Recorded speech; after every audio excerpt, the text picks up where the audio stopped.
I-80 about in Evanston, Wyoming, and we're headed towards northern Colorado, which is about a 6.5 hour, 6 hour drive away. And we may go through a couple places here where the signal gets weak. We'll see. I hope we don't. Is that the actual speed limit, Dad? 65 through here? It's interesting, most of the drive, it's 80 in most places. I think it must be 65 because we're going through this little town. And it's not a very big place. So I'm going to just sort of scroll out. That's the a part of Evanston. There's some hotels that you see in the distance. There's Deb driving, and there's Viking, one of our dogs, in the back seat.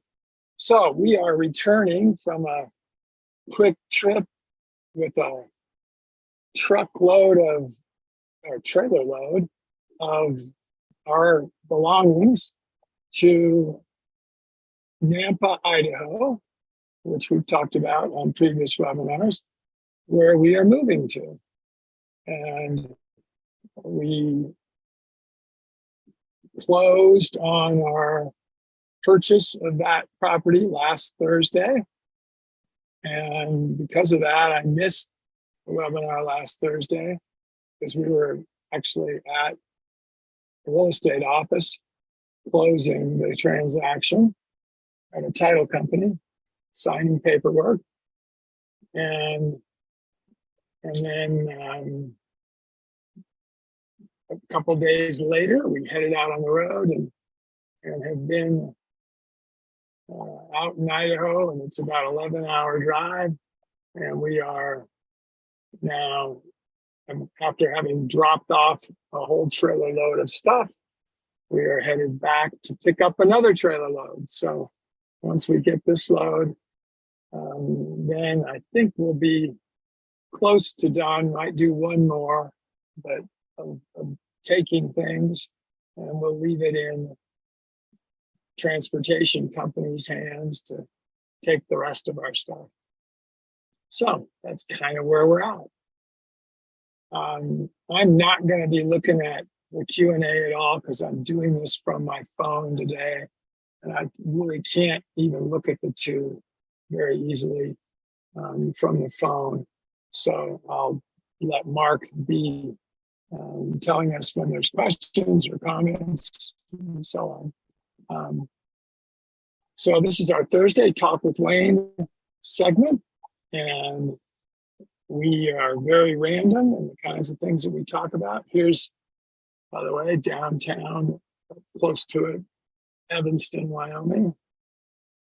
And I don't think you're hearing it because I have earpods in and it blocks it, but for this entire drive, which we've been on the road now for about 5 hours probably, there's been a beep, high frequency, high pitched beeping noise that's occurring in the background. And it's not soft, it's fairly loud. That was because our electronic system here in this truck thinks that the trailer we're pulling is disconnected. And the reason it thinks that is there's a sensor that had broken, and we didn't use it on the drive out, which was a mistake. We just hadn't attached it. And now we attached it for this portion of the drive going home, which is done for safety purposes. And it's just not working right. Something's causing it to think that the trailer is disconnected, which it's not. It's very well connected on the back of the truck. And therefore it keeps doing this beeping. So we have stopped twice now and tried to disable it. We've cut wires, we've done several things, and we just can't get this to stop. So I don't know if any of the rest of you have ever experienced that, but it's not going away. And it's almost like some kind of torture. You know, they say that when people are doing torture, things like water dripping onto your face or some, again, sound like this that's ongoing in an irregular manner is worse than some kind of physical torture. I don't know. I've never undergone physical torture, but this is not pretty and it's not fun. And I've erupted at Deb a couple times during the trip, not at her, but we said, take this away. This is terrible. And anyway, that's going on. And again, I don't think you're hearing it. So we're going to just chat here today. And I'd really like to talk about things that you enjoy talking about. And maybe I'm wrong. Maybe last week we did do, we had a great webinar the last time we did this. A lot of people weighed in. Mark, help me. Was it, I guess, you know what? I made it home and we did the webinar. We had already done all this. We had already done all the signing and I made it back and was able to do that. Yeah, because we had a great session last week. Right. Because people weighed in and asked questions and we had different topics that we talked about. Yep. So please do the same thing today, everybody. Just weigh in and we'll go about an hour. We went a little longer than that last week because we were having so much fun doing the kinds of things we did. And I'll turn the camera back around different times back to me. There's me going down the road in the car. And I'm just going by a sign that says Wyoming beef country. Right. And any of you that have ever done any cross-country driving, probably anywhere in the world, but here in the United States, if you've done it, this area we're in now, and it's going to get worse even that we're coming to, is very desolate, very sparsely populated. More often than not, the weather is terrible. And so it's kind of a miserable drive. When we drove out on this trip, it was miserable, raining, almost snowing, close to freezing, and just not pleasant. Oh, there's a vehicle. Spent a lot of time in the dirt. Look at, did you see that license plate there? That's a 1A. So that's somebody from Idaho. In the state of Idaho, one of the things I always enjoyed about when you lived there, you could almost tell where everybody was from because they have on the license plates an indication of the county that the person that registered the car is from. And so 1A, for example, is Ada because it's alphabetical, and ADA, which is where Boise's located, is the first county alphabetically in the state of Idaho. We're now living in Canyon County, which is 2C, because there's some state or county that starts with a C that's ahead of Canyon. And I'm not sure which one that is. I'd have to think that through. LMN. Yes, I know what it is. It's Camas. CAMAS, a very rural county in Idaho, would be 1C. And that we just had a car pass us, a truck that was 1A, which means it's from Boise. So Mark's going to keep track of questions. Yes, I'm looking at the questions, and I already see Alicia. She put in, she said hello from St. Paul, MN. Is it Minnesota? MN, I think it's, St. Paul, Minnesota. That's I'm not sure. I'm not sure that's where she's from.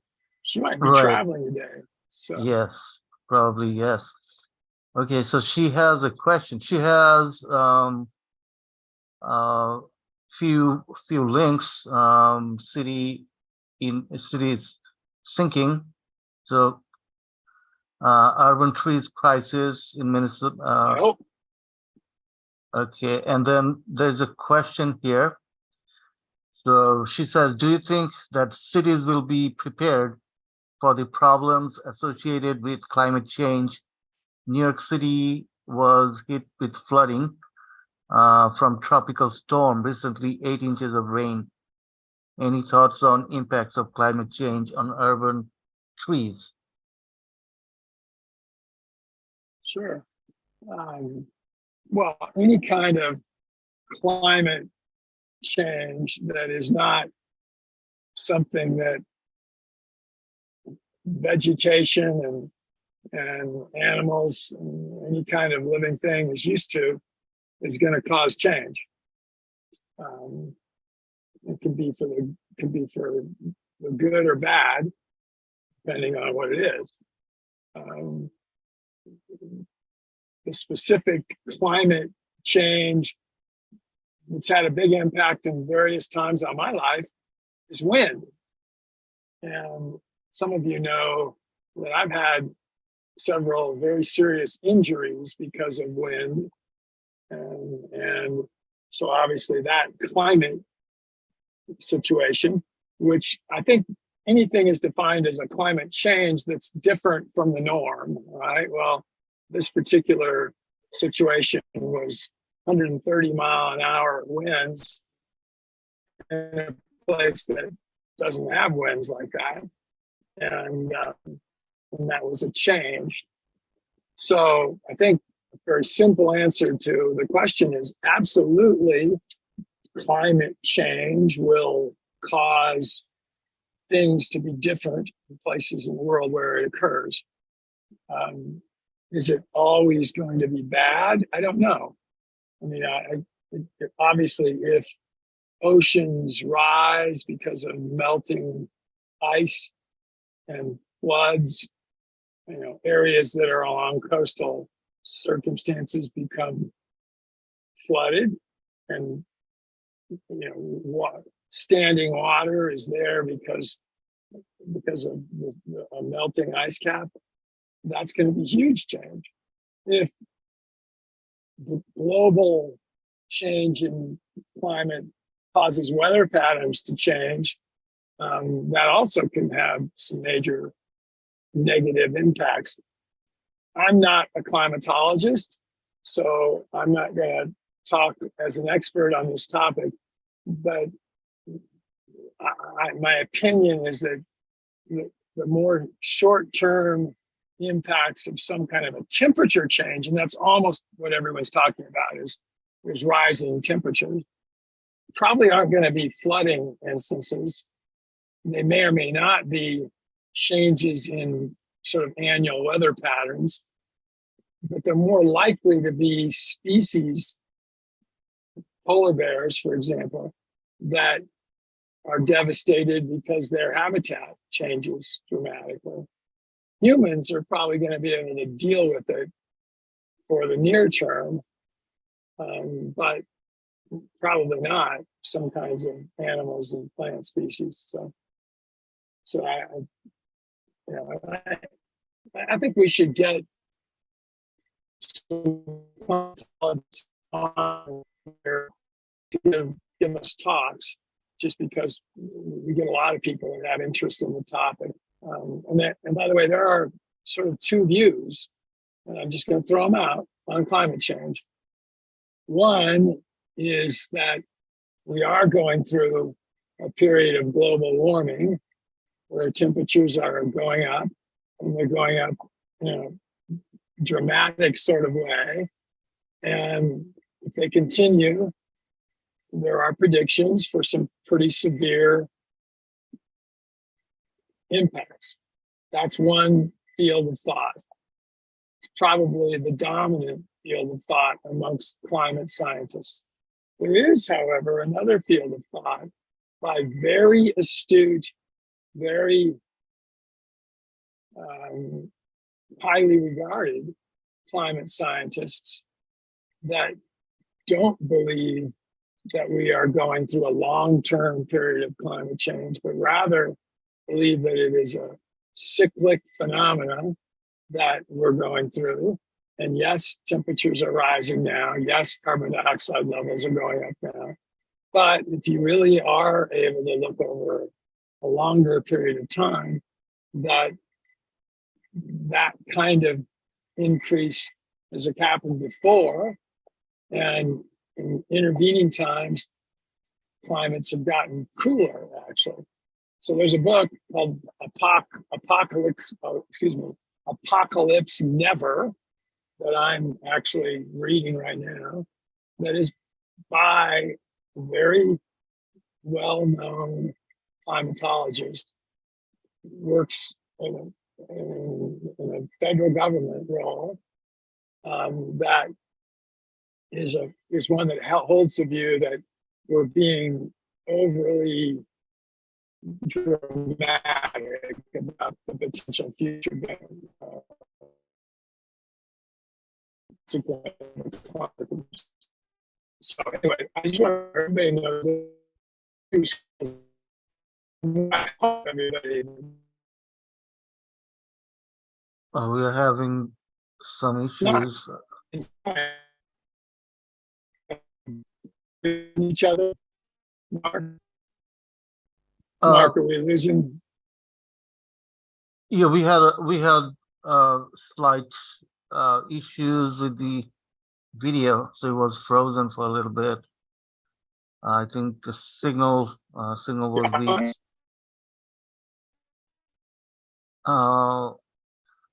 Yeah, it's I think it's back now. Okay, so can you hear me now?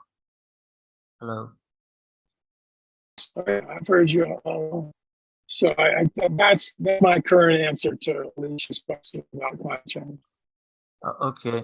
And So if we missed that, I could go ahead. Yeah, we missed like a few seconds at the end. Your video was frozen for a little bit. Uh-oh, I think you're dropped. Let's see if Wayne comes back. Looks like we lost his signal. Hold on tight. But that was. I see that Alicia has some links up here. These are really useful. So New York is sinking, urban trees crisis, Minnesota, a natural-based sponge for cities to battle climate change. And then cities are not prepared for floods, key soil health. These are great links. Okay, Wayne is back. Yeah, So Wayne, can I'm in a place where we're gonna potentially go in and out. Any other okay. questions, Mark? What other comments and questions? Yes, she has a follow-up question. By the way, um, she has some links in there, that are really useful. I was talking about that a little while ago, but she has a question. Any thoughts on change in urban trees? I think you answered that. Okay, this is a question. Do you think that the climate change will bring more invasive species that will cause damage to the native species?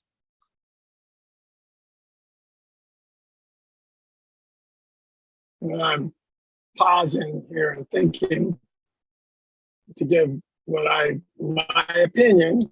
Yeah, that's all it's going to be is my opinion of an answer. And I think I do have a little more expertise in this area.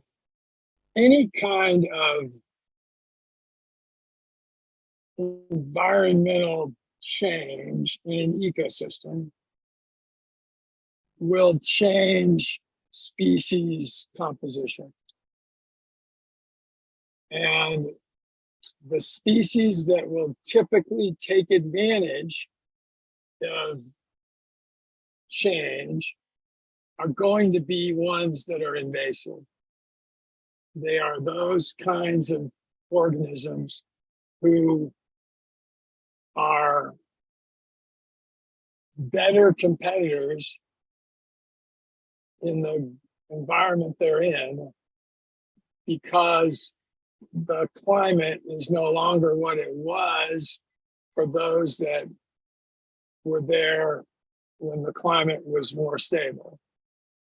So, example of things we call weeds, things like thistle or, you know, it's very prevalent in all kinds of locations.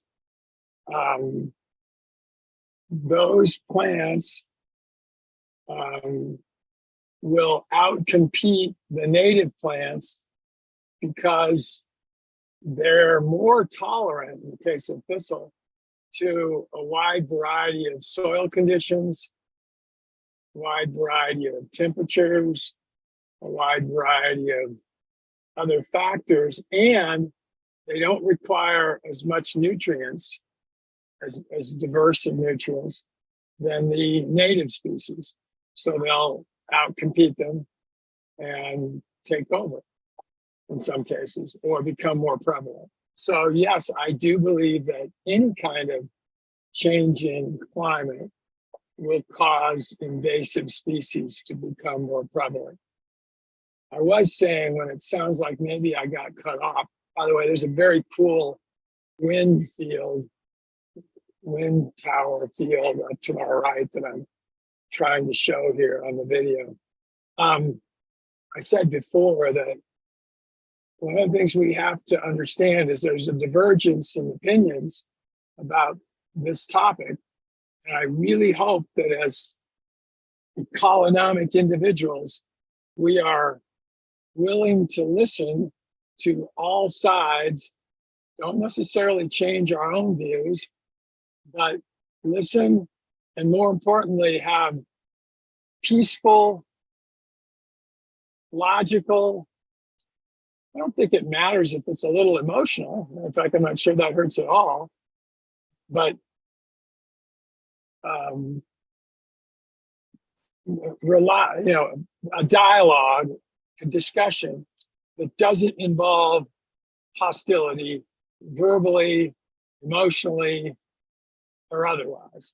So saying that someone is stupid because they believe some view about, let's just stay on this topic, climate change, is probably not the right kind of words to use. To say that you believe they're wrong is fine. And to have a dialogue with them and even to try to convince them of your view is great. Hopefully they don't get emotional and are upset because your view is different from theirs.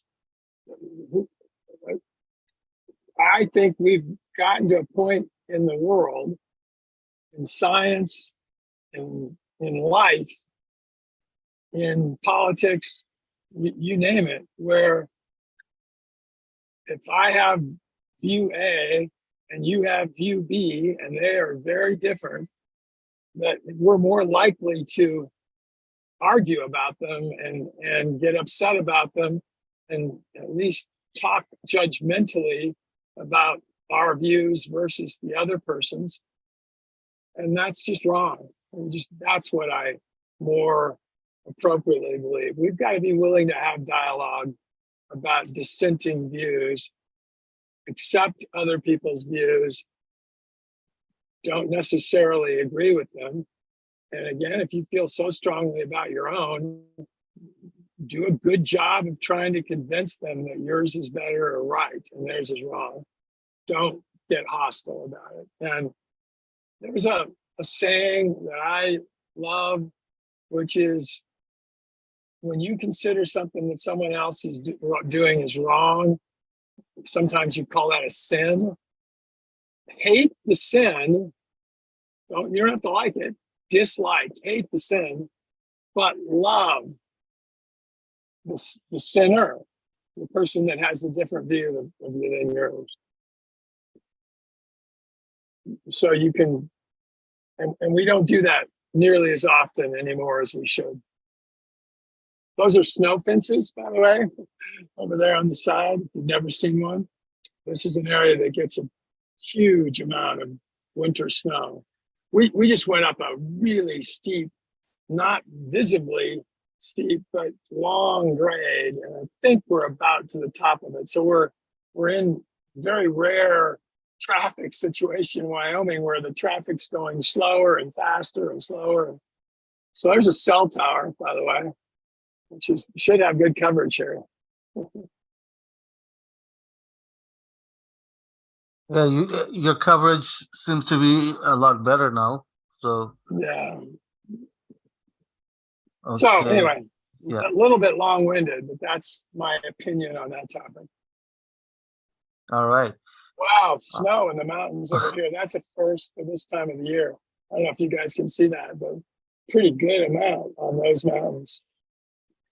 Yeah, Anyway, I see clouds, but I don't see snow actually, in. I'll move it's gone now. Okay, We're out of here. I'm going to move the camera over that way. right.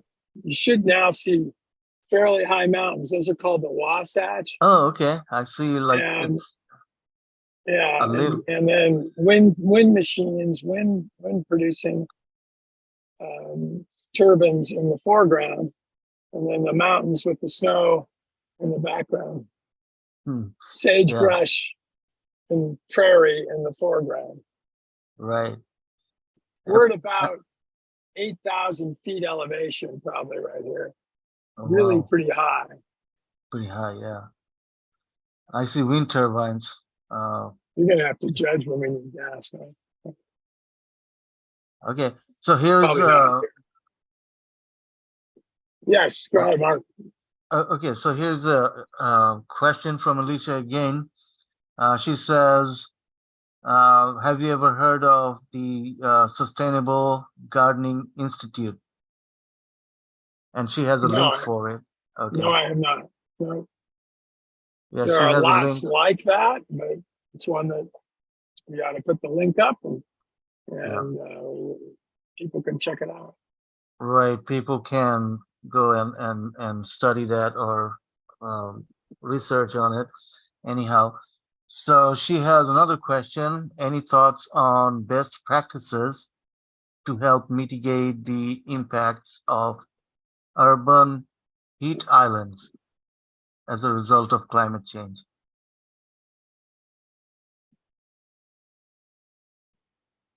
It's a great question, great thought. And actually, that one I do have a pretty strong opinion about that I would certainly love to hear someone else state a different opinion and we could have a nice dialogue about it. I think that urban heat islands, and they are absolutely out there, have more to do with the architecture that we use today than they do in the short term, at least, any kind of climate change. And any location that has a huge amount of black rooftops and asphalt roads, which is what a city would have, can have elevated temperatures in a localized area. So that would be a heat island. And Mark, you may have experienced it in your city to where on a given day, and it usually is when it's not necessarily really hot, but warm, that you go into one area and it feels 10 degrees warmer, let's say, than that'd be Fahrenheit, or 5 degrees Celsius or so warmer than the place, 5 blocks away. Yeah. And that's because there are more surfaces absorbing the heat that coming from the sun. And that brings a good point. Notice what a native vegetation color is in a place that gets lots of sunlight, which is where we're at right here. What color is it? What's everybody seeing? It's on my camera. Yeah, it's like a brownish green. Yeah, color? and it's light. Yeah. It's not dark. So Mhm. nature has a way of coloring things in places where there's lots of sunlight differently than it colors them where there's not as much sun. And I'm not talking about places where there's ice and snow year round, but for example, Mm. the forested areas in the Pacific Northwest, what color are they? They're primarily green, much darker color. And Mhm. they are places where you need to absorb more sunlight. Here, you really, if you're a plant or an animal, you want more of the sunlight to dissipate and to even reflect than to be absorbed. So places that have lesser amounts of sunshine will be lighter in color. That's Right. not the only, excuse me, darker in color. It's not the only reason for it, but so forested areas typically don't get as much rain. Now, a counter to that is rainforest areas around the equator, where again they're forested and it'd be a darker color also.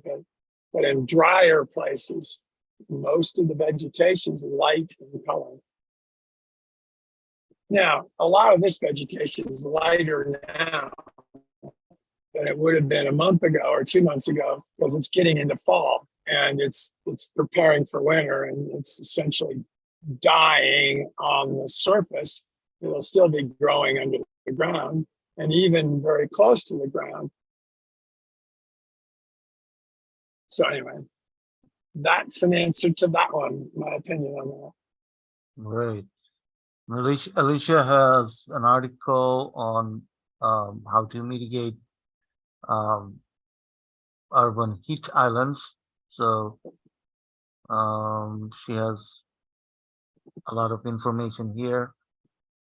Okay, so that's great. And my city it's been receiving a lot of rain, unusually heavy rain for last few days, and it's like flooded in some areas.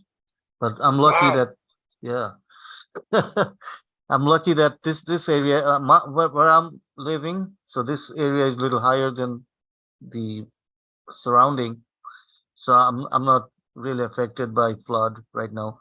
But almost a lot of the streets are flooded, and I'm watching on TV and videos on YouTube and Is Facebook. there as much flooding, enough flooding that it's causing damage?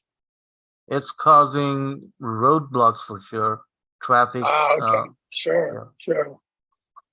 uh, and mainly it's like near the downtown, old town cities where the drainage is not that good. It gets flooded very easily, and also they don't clean their gutters and stuff, and the water is just pouring on the street. And the heavy rain doesn't have any place to go, so that's one of the reasons. Um, yeah, but the rain is unusually heavy. We usually don't get at this time. We don't get rain at all because the rainy season is over. So usually 2 months is the rainy season, but now it should be gone. But we're getting rain anyway. So yeah, these are some good thoughts that Alicia put up. And I don't see any other questions. So Okay. I'm gonna have you look something up for me, Mark. all right. Um, put do a search for a plant. It's called a goat head. Go ahead. GOATHEAD, all one word. Okay. And that's it. That is the common name for a weed, an invasive plant that I am now dealing with. I'd forgotten about it, but dealing with it, this new house that we have just acquired, new property in Okay. Idaho. And I All want right. Mark to show us some pictures, show you guys some pictures All of right. what goat heads look like. They're tiny little things that do look a little bit like the head of a goat with some stickly things. And I say little, 1/4 inch in size. Yeah, there they are on the left. Those are the seeds. So the goat heads are the seeds. Those are about 1/4 inch in size. And those 3 prongs, and the reason they call them goats is it kind of looks like the horns of a goat, a male goat, and then the other third of the sticklies would be like the whiskers that a goat has, so it's like a chin of a goat. So that's kind of the reason for the name. And you step on them, you better not step on them barefoot or they'll be up into your foot. But even with shoes on that have rubber soles, they'll just stick right into the shoes. Wow. And they'll puncture bike tires. They won't puncture car tires. They're not that big, but they're just a scourge. And we have a bunch of them at this place that we're going to have to get rid of. And as I think you all know, I won't use, yeah, that's a great picture of them. You see how they kind of look like a goat? And Yeah. again, it's really just 2 of the pricklies. And then the bottom end is where it looks like the face and the chinny chin of a goat. But oh my gosh, do they hurt? And you get them inside on, let's say, shoes or whatever, and then they get on your floor and you don't know they're there, carpet, let's say, and you step on them and you kind of like jump because you just thing goes into your foot. Yeah. And again, example of an invasive that is unique to certain places. By the way, that's a rest stop we just passed, which you're seeing down the side of the road. We're following a river drainage here. Right? You can see the river out here in a minute. There's a piece of it. Yeah, there we go. That's some great oxbows, how it's flowing, windy. Anyway, that would be my answer to that question. And goat heads, invasives that have become quite an issue and one that I'm dealing with. So just a couple other thoughts from last week we were talking. I have been experimenting more and more with images created by AI.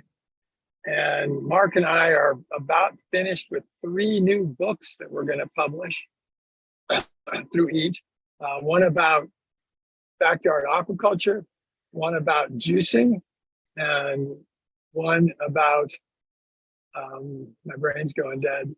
Duckweed. Duckweed, Yeah. which is an amazing plant that you've heard me talk about. And those are very close, within a month or less, and we'll have them and make them available. And those of you that are Eat Elite members are going to get those free. And we may even give them away in some kind of a promotion to our Eat Free members for a period of time. And they'll come out as ebooks and what are also called flip books, which just means that when you read them on a computer, instead of reading them as a PDF, for example, you can actually click on the page and it'll flip just like a page in a book would flip. And it actually makes a little sound. It sounds like a book page flipping also. Right.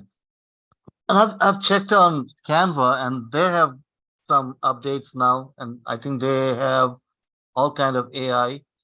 Right now they also have the flip book, they have the video, robot thing, text to video, all those things in AI in Canva.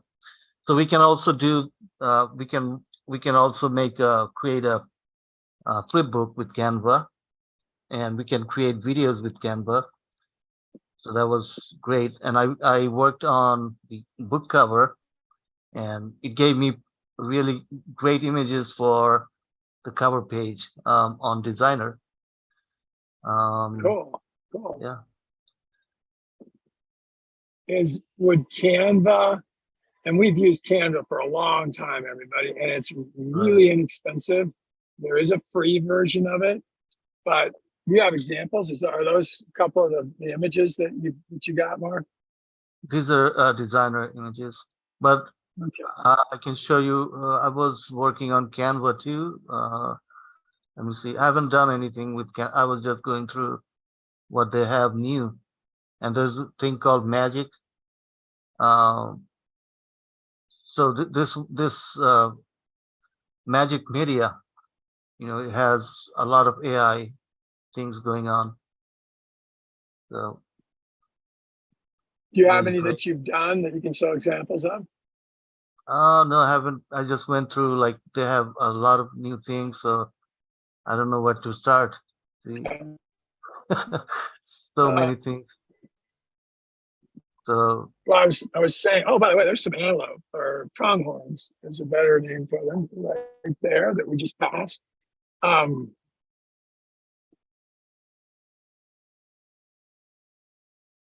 I was just thinking about Canva. I think that even sort of a prime, their highest use for business is only $15 a month, which is mhm, very low compared to a lot of different kinds of software.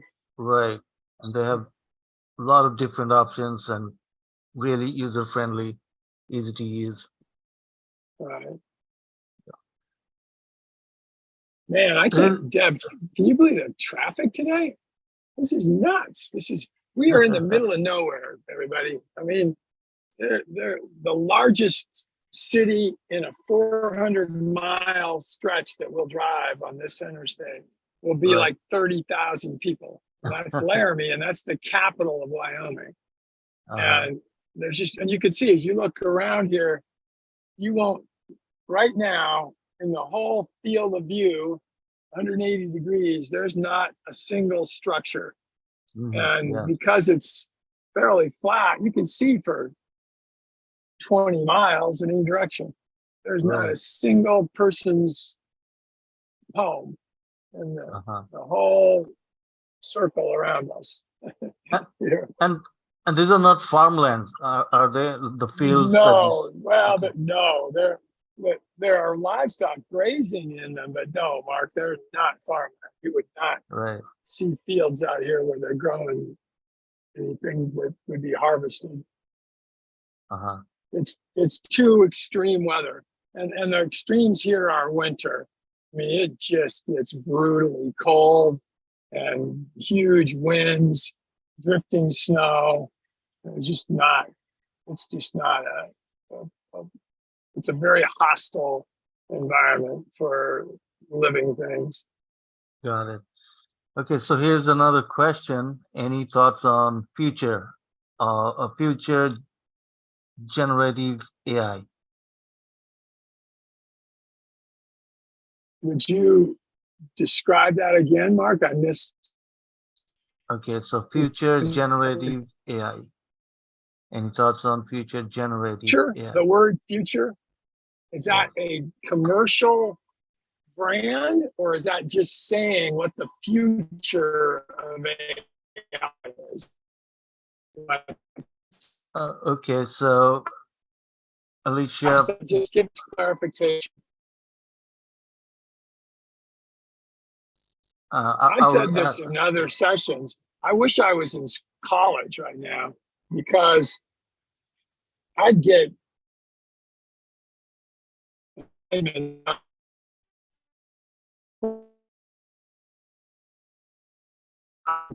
just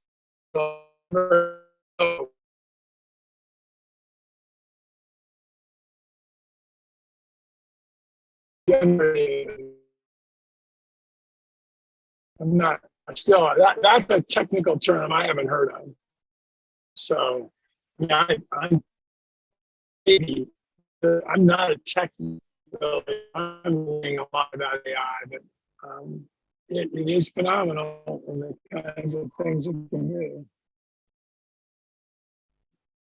So this vegetation, this ecosystem you're seeing here, that erosion right there, for example, on the sides of these hills, that isn't because of man and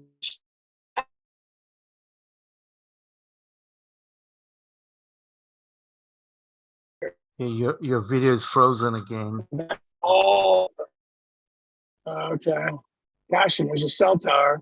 Look out our windshield right there in front of us. Okay. This is an interesting geography right here, geology.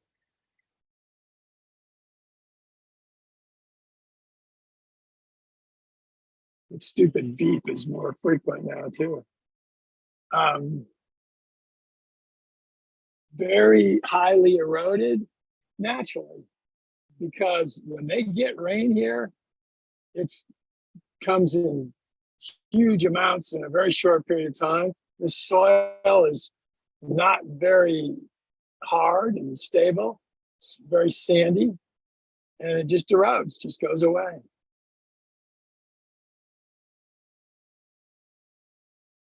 So this Yeah. is not man-induced. There's no impact from man there. There's a fence. I mean, man did some things, but it didn't affect the way that geology was right there. Yeah, interesting structure there.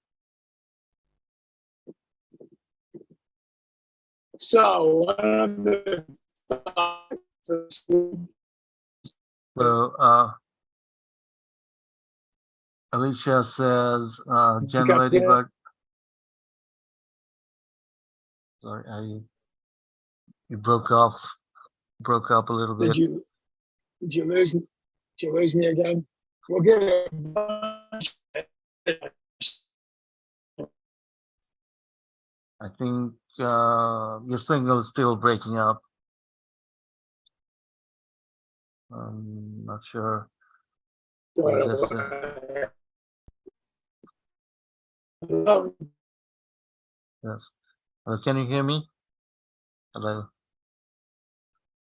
You broke up. Little America. Is that what's our fuel? I'm asking Deb what our fuel level is. Okay. What? Oh, that's all? Wow. What's your mile? What's miles per gallon there? Okay. It's going up. But still, I wouldn't mind one of those ice cream cones.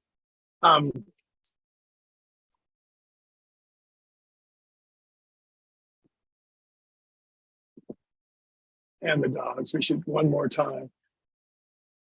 We might be able to make it home this next time. Mark, are you hearing me? Yeah, I can hear you, but you're breaking up. Sometimes the video is freezing, and sometimes your voice is breaking up.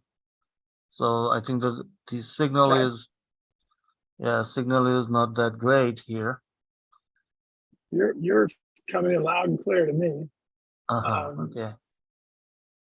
Any other questions or comments? Yes, there is another question. So keep the soil covered to prevent erosion and help soil quality. Any thoughts? Again, certainly in a lot of places that helps, works really well. Yes, overall that's the right view. But look at right here. That bare soil is native, and you could go out there and try to plant trees, and they wouldn't grow. And that erosion is natural. So you're not going to protect that soil by additional vegetation. It's just going to wash away. There's some climates that are just naturally going to create a different kind of an ecosystem. And this one's pretty sparse. This is a desert. We're in a high desert, right where we're at here, and 7,000 feet minimally. huge snow fences across the way over here too, by the way, you're seeing now.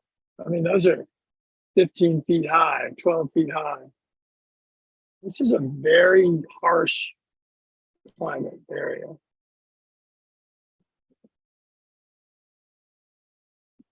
Those tanks you see, by the way, are one of two things. They're oil wells, and that is what they are. So there is some man activity here that is not causing much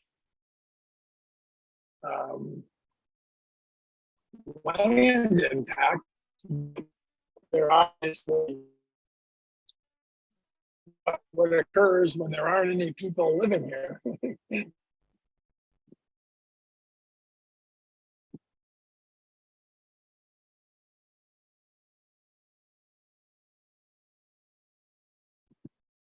Anyway, in the distance now, there's mountains kind of around us and all other, so out way in the distance, 100 miles away probably, you can see the snow-capped some mountains. It might even, no, it's not Yellowstone. We're too far east now.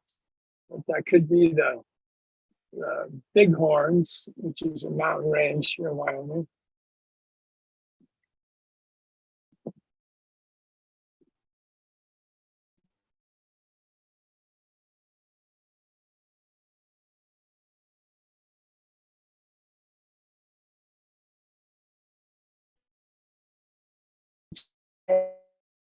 That's a natural gas production facility.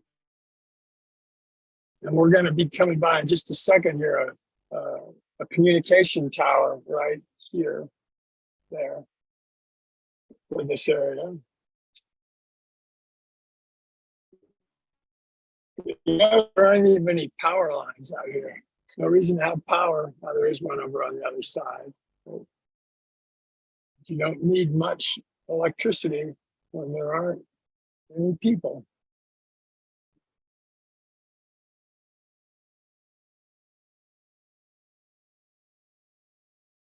Mark, any questions you have? Me, right now I'm looking at the audience's question. And then there's one more question here. So Alicia asking about land prices in Wyoming. So per acre land prices in Wyoming. Low, maybe the lowest you'll find them anywhere in the United States. I don't know what that might mean. I'll give thoughts. Again, I didn't research this, but out here where we're at, I can't imagine that this land would sell for anything more than maybe 100 an acre. It's not going to be a lot more than that. Wow. And who owns the property in this area? Like a lot of public land, a lot of land owned by either the United States government and various different agencies, the Bureau of Land Management, the Bureau of Reclamation, so federal land, state land that would be mainly used for grazing for livestock, right? And then large landholders. Very little of this land that's privately owned is owned by people that have, small pieces. It's going to be a landowner would have thousands of acres that they own, and most of it would be generational, meaning this is not land that changes hands very often, and it would be land that whoever owns it today probably was owned by their great-great-grandparents 100 years ago.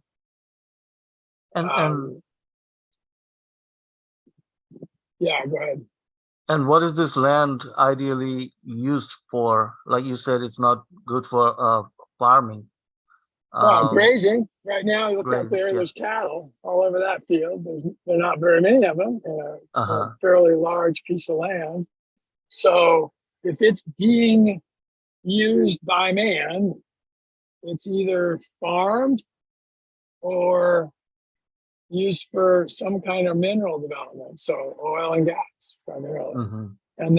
and the oil and gas use is very recent, Mm-hmm. not more than 50 years. So you think You that drove there is like abundance of gas and oil in this land, in this area? here? Yes, absolutely. A lot. Okay. All right. And would it be a good idea to do like get into business for, let's say, real estate or land No, with anything like not that? here. Okay.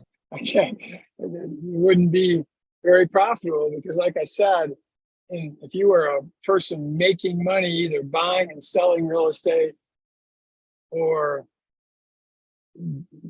or even being somebody who helps that, a real estate broker, for example, or a title insurance person, or you name it, I don't think much of this land changes hands very often. It just doesn't sell.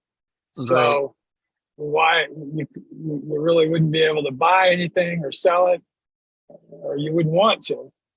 So Yeah, but if you think that the value would appreciate in the future, and then you could yeah, double your money or something like that. well, it hasn't very much over the years. This land, if it is worth 100 an acre today, it probably was worth 50 an acre 100 years ago. It hasn't gone up or down in value very Oh, much at okay. all where we're at Right. right now. And there's, like I said, really interesting geology. We're coming up on something right here in a minute. There it is. Look at those, just little stones. Just those are about 30 feet high and Hmm. Really 20, interesting. 30 feet around, and they're just poke up out of nowhere. Right. It's just an interesting phenomenon. Okay, here's another But no, this question. is Yeah, yeah. very low value land here. Uh-huh. So, Okay, here's a question from Alicia Rose again, and she says, the Wind River Indian Reservation in Wyoming, any thoughts? well, again, it's one that has been here since land was dedicated through what we call the reservation system for Native Americans. It's pretty large. Um, Again, it doesn't have a very high population base, just like any of the land out here, like we've been talking about. I believe that Native Americans, Indians have been cheated out of their land in many cases. And these reservations, there isn't good education. There's all kinds of problems with our whole Native American reservation circumstances. So is this which it's not Little America, is it? I'm asking Deb, by the way, we're going to stop. I think there's much more of a signs for, yeah. Um, the, so we could have, again, a whole discussion about the positives and negatives of Native American Indian reservations. Um, it's dedicated land to them, but it's usually really poor quality. This is a really great example here. And there aren't very many people that live on the reservations here.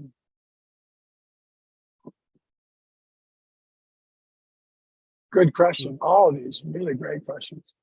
Right. Um, Okay. Yes. well, we are very close to the top of the hour. We started early. Let's end Right. with any other questions you have, Mark, and then we'll take a break for Mm, the no, weekend. no, there's no other questions here from the audience. Alicia says thank you. have a safe trip and take care. Thank you. And And Mark, what do we have coming up? What's in it on that? Why don't you just tell us what we've got some okay, really cool webinars coming up, some podcasts. right. So John DeLue is coming up. John DeLue is live on Wednesday at 7 p.m. Mountain Time.